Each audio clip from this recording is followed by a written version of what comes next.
अभी दूसरा अध्याय में लिखा है ब्रह्मादि देवों द्वारा गोलोक धाम दर्शन। अभी गोलोक धाम पे जा रहे हैं, सारे देव मिलके दर्शन करने जा रहे हैं।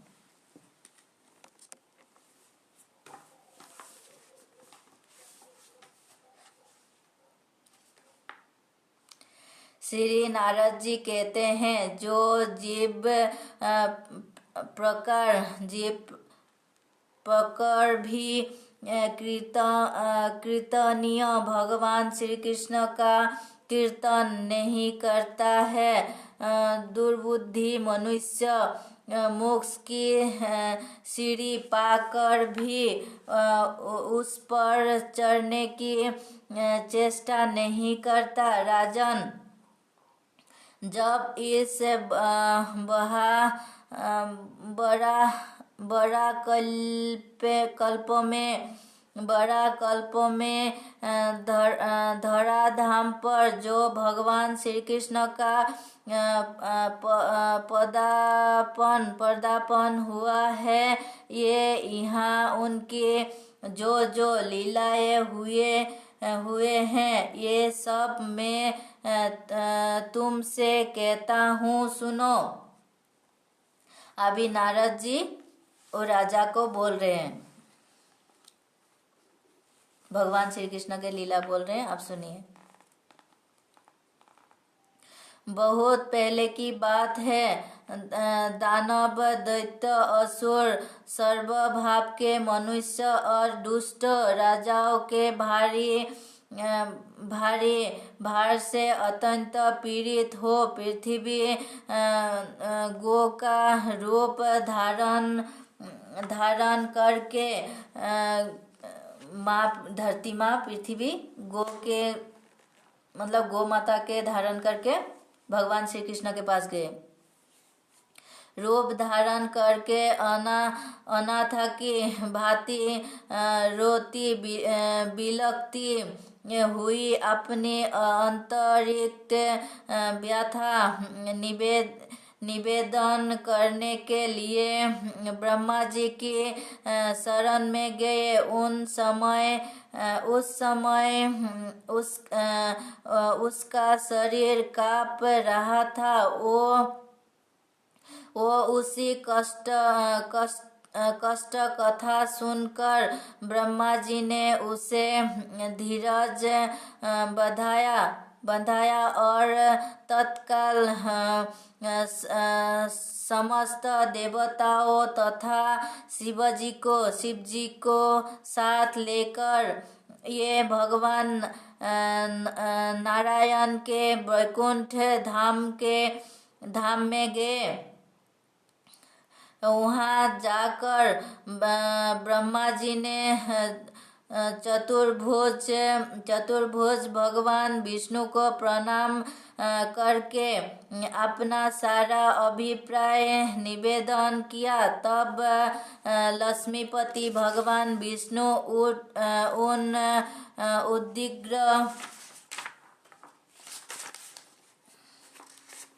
उद्विग्न देवताओं तथा ब्रह्मा जी से इस प्रकार बोले। श्री हरिनारायण ने बोले, श्री भगवान ने कहा, ब्राह्मण साक्षात भगवान श्री कृष्ण ही अगणित ब्रह्मांड के स्वामी परमेश्वर अखंड स्वरूप तथा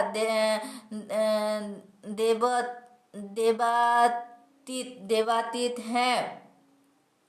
उनकी लीलाएं अत्यंत एवं अनिवार्चनीय है।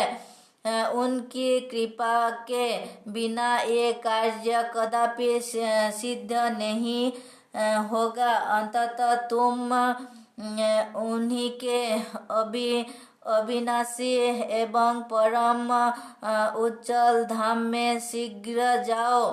श्री ब्रह्मा जी बोले, प्रभु आपके अतिरिक्त कोई दूसरा भी परिपूर्णतम तव्य है ये मैं नहीं जानता। यदि कोई दूसरा भी आपसे उत्कृष्ट परमेश्वर है तो उनके लोक का मुझे दर्शन कराइए। ब्रह्मा जी ने विष्णु जी को बोला। नारद जी कहते हैं, ब्रह्मा जी के इस प्रकार कहने पर परिपूर्णतम भगवान विष्णु ने संपूर्ण देवता सहित ब्रह्मा जी को ब्रह्मांड शिखर पर विराजमान गोलोक धाम का मार्ग दिखलाया।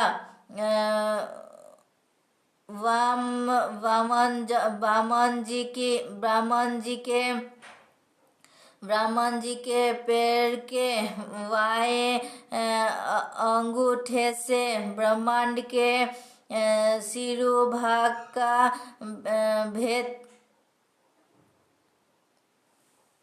भेदन हो जाने पर जो छिद्र हुआ हो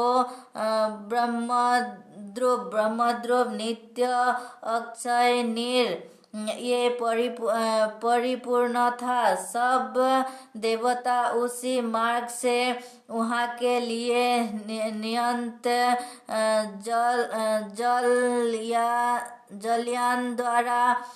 जलयान द्वारा बाहर निकलने के वहाँ ब्रह्मांड के ऊपर पहुंचकर उन सबके नीचे की ओर उस ब्रह्मांड को कलिंग बिंब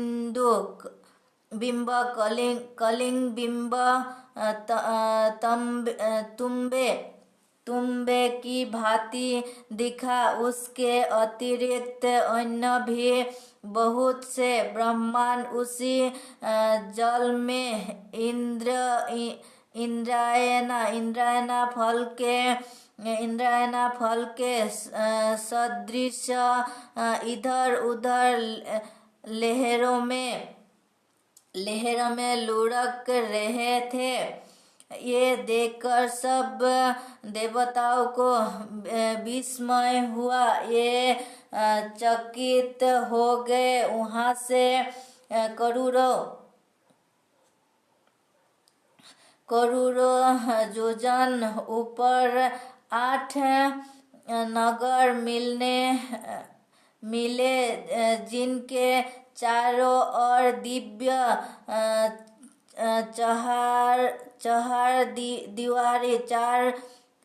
चार दीवारी शोभा बढ़ा रही थी और झुंड के झुंड रत्नादिमय वृक्ष से उन परियों की मनोरमता बढ़ गई थी। ये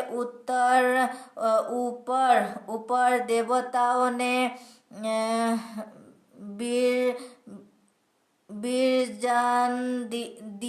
बिरजांदिका सुंदर तट देखा जिससे बिरजा की तरंगे टकरा रही थी। ये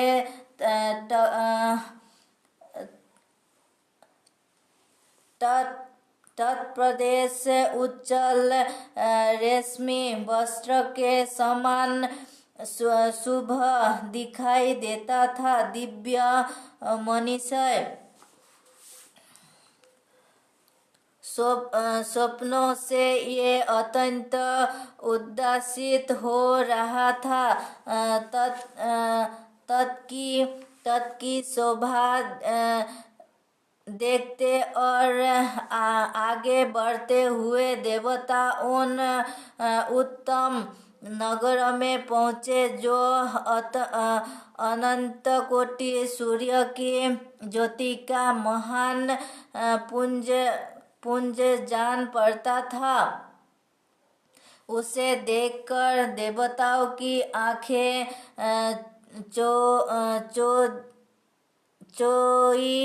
चौंकी गई। ये उस तेज से पराभूत हो जहाँ के तथा खड़े रहा गया। तब भगवान विष्णु की आज्ञा के अनुसार उन तेजों को प्रणाम करके ब्रह्मा जी उनका ध्यान करने लगा। उसी ज्योति के भीतर उन्होंने एक परम शक्तिमय आकार धाम देखा। उसमें परम अद्भुत कमल नाल के समान धवल वरण 1000 मुख वाले शेषनाग का दर्शन करके सभी देवताओं ने उन्हें प्रणाम किया। राजन, उन शेषनाग के गोद में महान आलोकमय लोक वंदित गोलोक धाम का दर्शन हुआ, जहाँ धामाभिमानी देवताओं के ईश्वर तथा गणासी लोक में प्रधान काल का भी कोई वेश नहीं चलता। वहाँ माया भी अपना प्रभाव नहीं डाल सकती। उन चित्त बुद्धि अहंकार 16 विकार तथा महत्व भी वहाँ प्रवेश नहीं कर सकते हैं। फिर तीनों गुणों के विषय में तो कहना ही क्या है। यहाँ कामदेव के समान मनोहर रूप लावण्यशालिनी श्यामांद्य विग्रह श्री कृष्ण पार्षदा द्वारपाल का कार्य करती थी। देवताओं को द्वार के भीतर जाने के लिए उत्तम देख उन्होंने मना किया। तब देवता बोले, हम सभी ब्रह्मा विष्णु शंकर नाम के लोकपाल और इंद्र आदि देवता हैं। भगवान श्री कृष्ण के दर्शनार्थ यहाँ आए हैं। श्री नारद जी कहते हैं, देवताओं की बात सुनकर उन सखियों ने जो श्री कृष्ण के द्वारपालिकाएं थी अनंतपुर में जाकर देवताओं की बात के सुनाई। जो भगवान श्री कृष्ण के द्वारपाल थे, उन्होंने जाके श्री कृष्ण को बताया जे कोई आपसे मिलने आए हैं।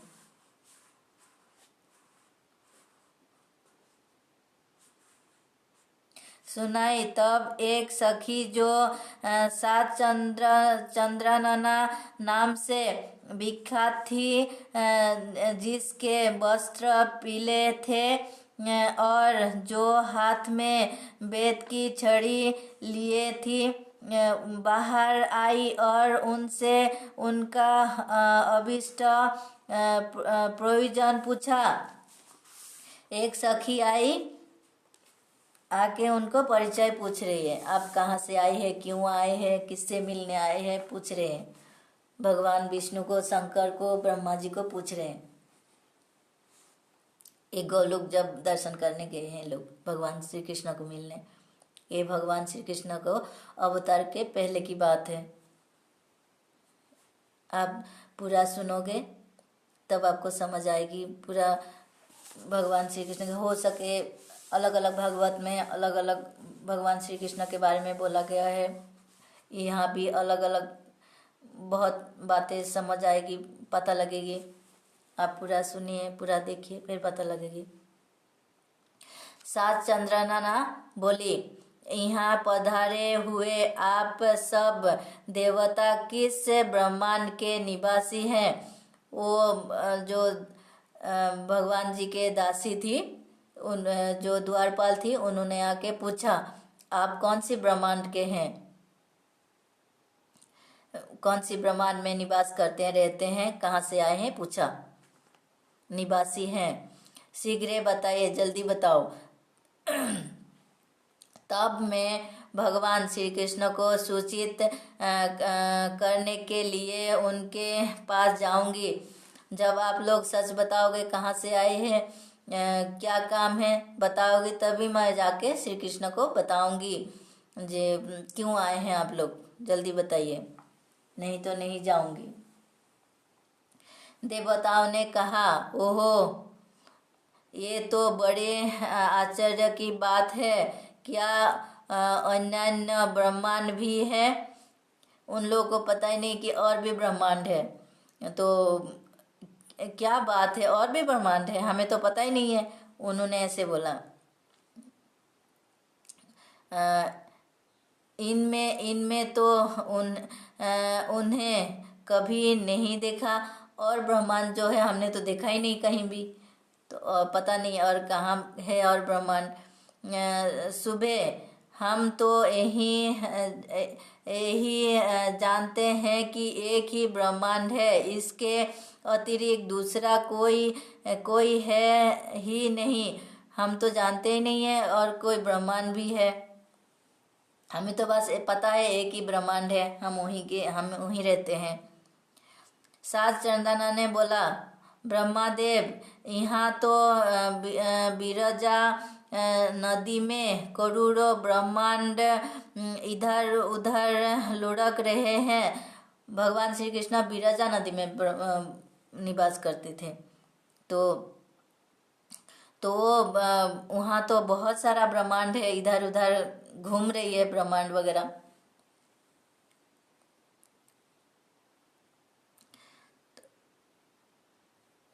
लुढ़क रहे हैं मतलब घूम रहे हैं। उनमें भी आप जैसे ही पृथक पृथक देवता वास करते हैं। वो उस ब्रह्मांड में भी आप लोगों जैसे देव देवता वहाँ निवास करते हैं, वहाँ रहते हैं, वहाँ शासन करते हैं। अरे क्या आप लोग अपना नाम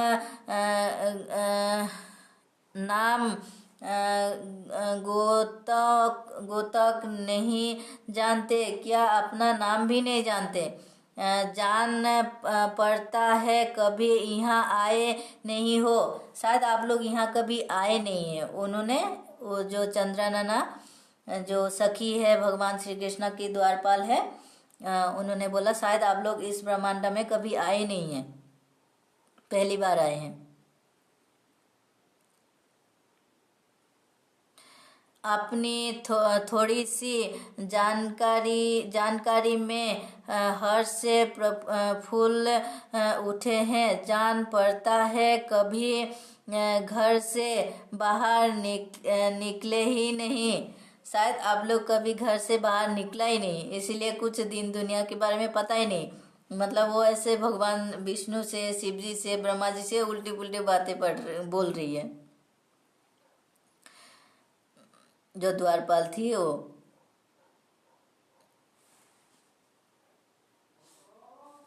जान पड़ता है कभी घर से बाहर निकले ही नहीं हो। जैसे गुलकर के फलों में रहने वाले कीड़े जिस फल में रहते हैं उसके सिवा दूसरों को नहीं जानते, उसी प्रकार आप जैसे साधारण जन जिनमें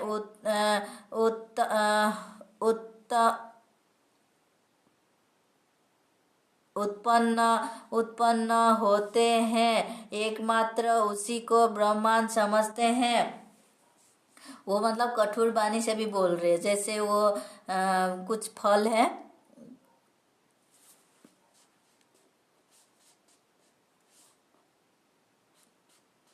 गुल करके घुल कर के फलों में, जैसे उनको कीड़ा भी बोल दिया, कीड़ा रहते हैं वहीं मतलब रहते हैं, मर जाते हैं, उत्पन्न होते हैं। वो सोचते हैं यही हमारा संसार है और कुछ नहीं। श्री नारद जी कहते हैं, राजन, इस प्रकार उपहास के पात्र बने हुए सब देवता चुपचाप खड़े रहे, कुछ बोल ना सके। वो जो ब्रह्मा विष्णु और जो शंकर थे, वो लोग कुछ नहीं बोल रहे हैं, चुपचाप खड़े हैं, उसकी बातें सुन रही हैं। वो कुछ कुछ बोल रही है, वही सुन रही है। उन्हें चकित से देखकर भगवान विष्णु ने कहा, भगवान विष्णु ने बोल क्या बोलना अभी सुनिए। श्री विष्णु ने बोले, जिस ब्रह्मांड में भगवान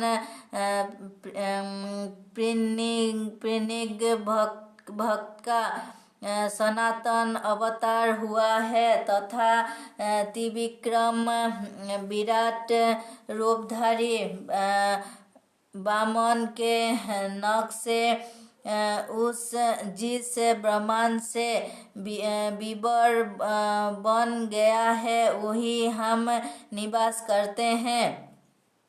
ये तो समझ गए होंगे। नारद जी कहते हैं, भगवान विष्णु की ये बातें सुनकर सात चंद्रमा ने उनकी भूरी भूरी प्रशंसा की और स्वयं भीतर चली गई। फिर शीघ्र ही आए और सबको अनंतपुर में पधारने की आज्ञा देकर वापस चली गई। वो पहले भगवान श्री कृष्ण से पूछे, आज्ञा लिए, फिर आके बोला आप लोग भीतर आइए, तो उनको बुला के ले गए,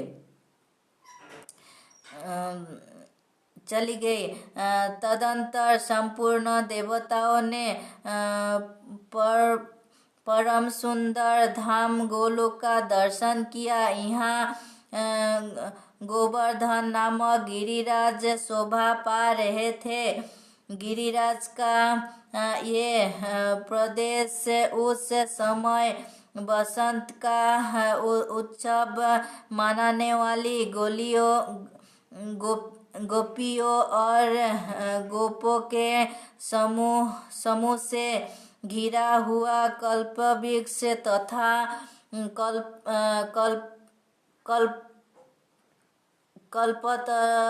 कल्प वृक्षों के समुदाय से सुशोभित था और रास मंडल उसे मंडित अलंकृत कर रहा था। ये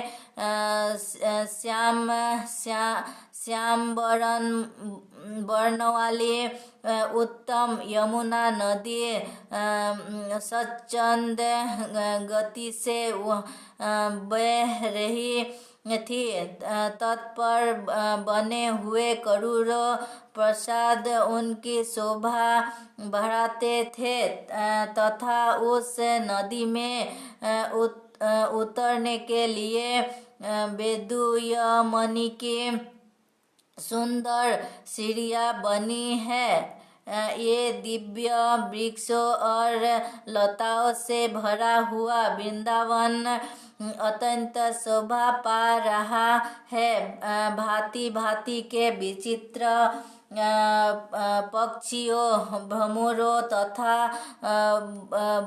बंसीबट के कारण वहाँ की सुषमा और बढ़ रही है। ये सहस्रदल कमलों के सुगंधित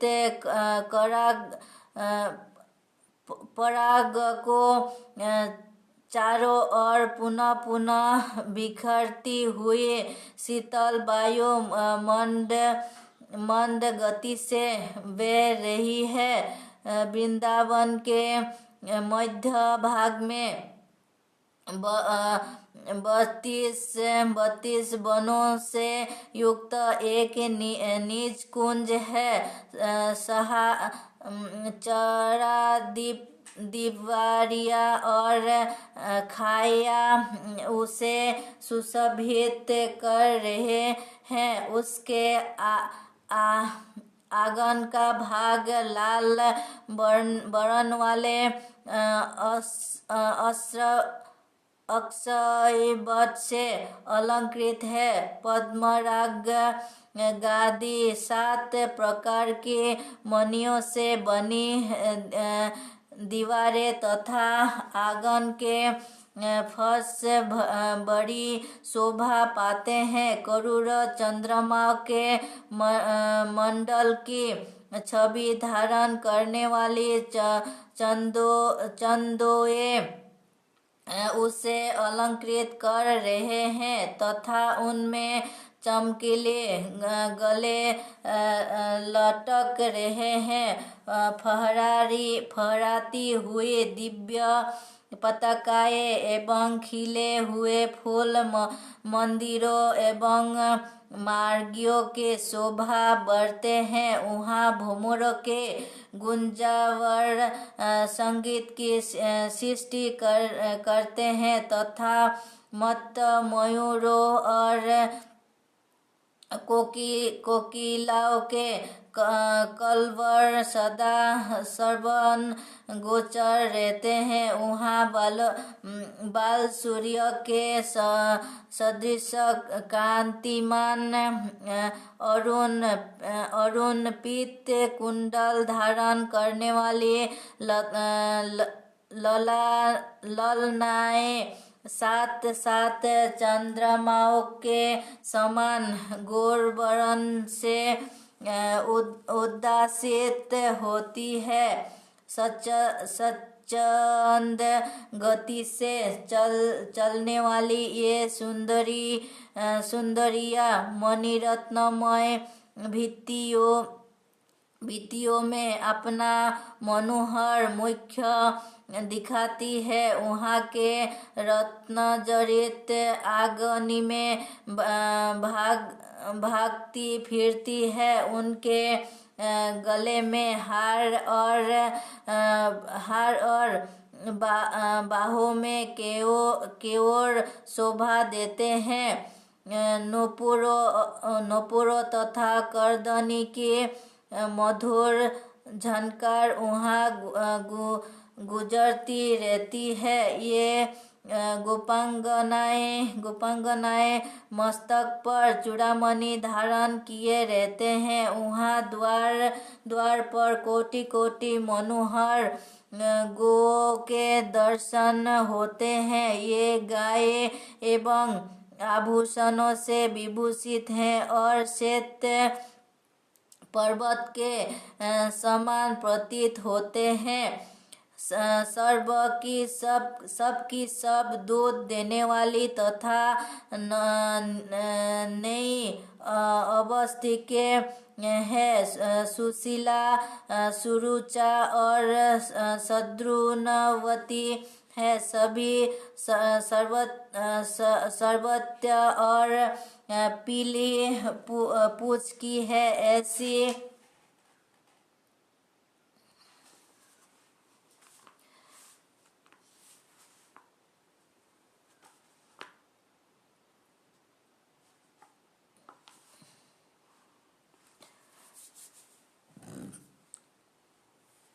कल तीसरा अध्याय होगी।